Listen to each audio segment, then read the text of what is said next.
Oh yes, this is the 1200 Scrambler, was it SE? Looks good. Sounds good. Accelerates very good. Ooh, I like this already. Completely digital dash down there. What they say, 5 different riding modes: sport, road, rain, rider, off-road pro, and off-road. But let's keep it in sport for now.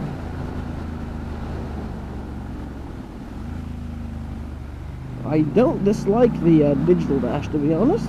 It looks very good. It seems to offer quite a bit of information down there.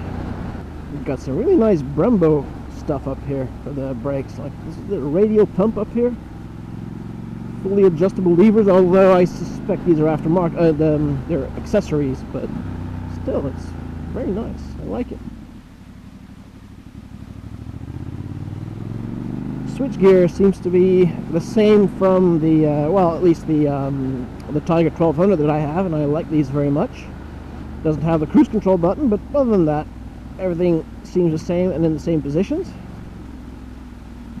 See, does it have the okay, well, it maybe has auto cancelling indicators, but they might not be on right now. Actually, quickly have a look at that. Stops very well.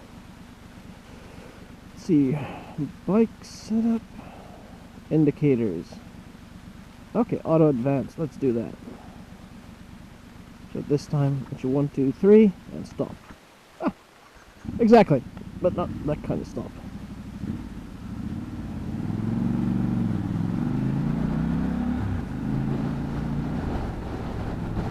Those are a bit small, unfortunately.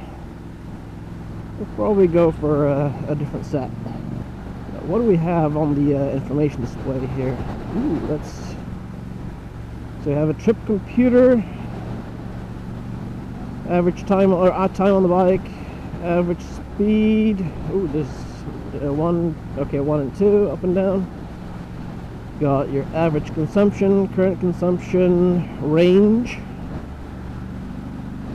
It has a 16-liter tank, by the way, I've just been told, which is quite nice, and at a fairly low consumption you can easily do, I mean, it's not quite full now, and it still has 224 kilometers range, and with an average consumption of 5.9 at this point, because, well, I mean, people have been test riding it for the past 2 days. Ooh, it's so light, so nimble.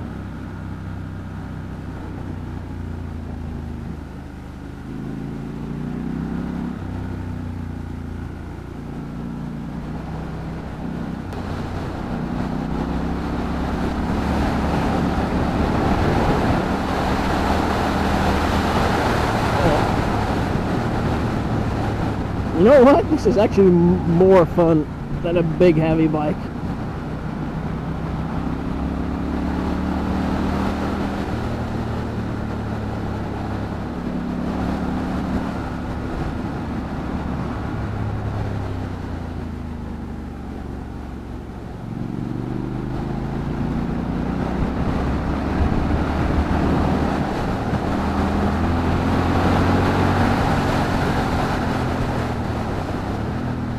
Oh yeah, it has plenty of torque. There are zero complaints about this engine. I mean, the 900 series I've always found to be very nice to ride because they're very torquey, but they ran out of steam pretty quickly. Not so here. I mean, it has torque and then it keeps going.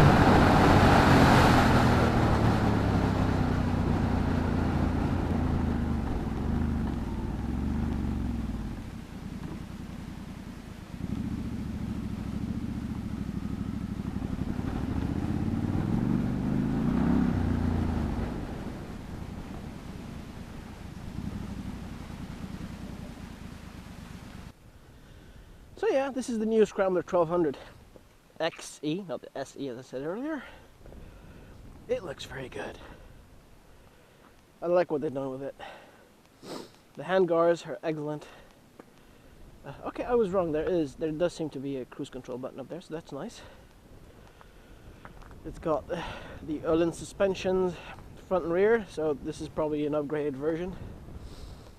It has collapsible, was it foot pegs on, well, not foot pegs, but shifter and brake stuff on both sides. If you're the off-roady type, this is the stock exhaust, and it sounds very nice. I like it, I really do. The aluminium, what's it called? Swing arm down there. Brembo brakes front and rear. A radial Brembo brake pump up there. And a matching lever on the other side here. It's got a digital dash. Let's try and get a better view of that. Ooh, good afternoon rider. It's very nice. Sweet. Okay, let's keep going.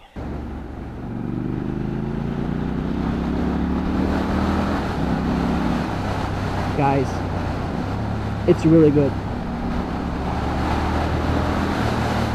Unfortunately, like any other Triumph bike, it doesn't come with auto headlights still.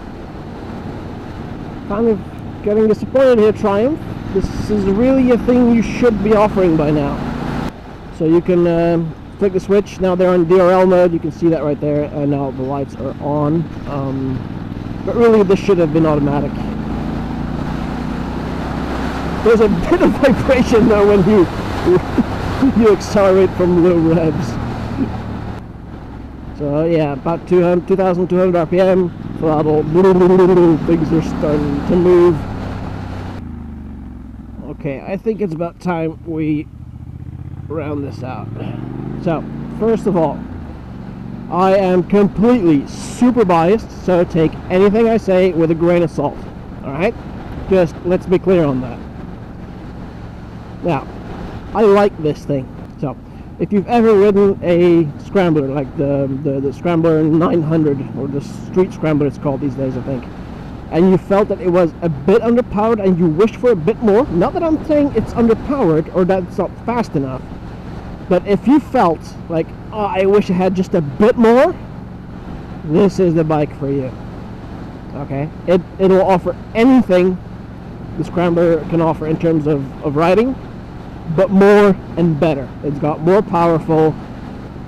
It's got more powerful? Yes, well, it sort of has gotten more powerful. It's got more power. I don't know what the figures are. They're on the screen right now. But it feels good to ride. It feels like a very qualitative product. Like the switchgear is from the top-end bikes. Like these levers, these are probably very expensive. The display, which I had my doubts on at first, looks very good, and I like it very much. So, good job on that. I think, what else can I mention? I think the riding position is great. I mean, I like this kind of riding position, to be honest. I'm sitting fairly upright. I can have my arms in a comfortable position. I can reach the handlebars well enough. The angle here for my hips and knees is very good. I can reach all the controls very well, which is sometimes a problem for me with these boots. But then again, I suppose this bike is sort of built for this kind of stuff. And the seat is okay. Now, I think this is the stock seat. I think you can get better seats that are either more comfortable or have better upholstery. But nevertheless, I would say this is a good seat. And so far, after about 30 minutes, I'm still feeling very good.